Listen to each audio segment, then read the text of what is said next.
Ha? Dili kini gi-offer ni Jesus ba? Dili na mamatay. Okay.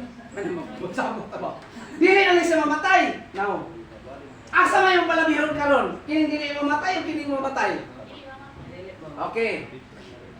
Di man nga kini nga lawas mo hilak pa ni. Mubati og pilyon, kag-uol, di ba? Pero kini gi-offer ni Jesus, wala na kag-uol, wala na problema. Amen. Di ba? Pero kasagara karon di mo makita ang realidad, mas gipalabi pa ning lawas ng malipay. Mas gipalabi pa ang lawas nga makasinati o kasakitan. Amen. Amen. Now, kini gi-offer ni Jesus, utrohon ako, kini gi-offer ni Jesus, igsuon, gusto unta mo doon ang problema ani. Sample ako, alam ko sa everlasting life ha. Okay, sample ha. Sample ba? Okay na sa example? Alam ko sa everlasting life. Amen. Yes. Alam ko sa everlasting life. Okay. Ang everlasting life, gusto mo doon ang problema.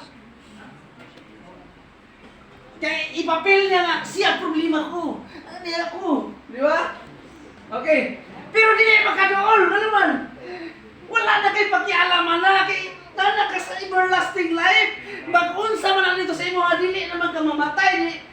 Dili na ka makasinati o problema, makagool. Ano naman? Everlasting life na eh. Di ba? Pero, ang reality karon sa world igsoon, ang kining life na naapa dili sa kalibutan, gusto pa ni nga mabuhi. Dili ko bot pasabot na mamatay na mo karon na. No. Gusto pa ni mabuhi. Gusto paghihapon ng lipay. Sa taon na, happy now, supper later. Lipay ka karon, supper later. No. Maul ya po nang imong gusto.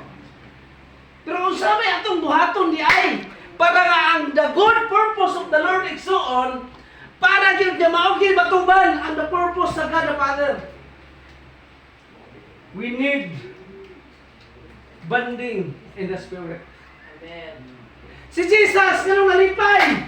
Tungod kay nagbanding sila in the Spirit. Amen. Kung saan ay dala sa Balang Espiritu Santo, ang dala sa Balang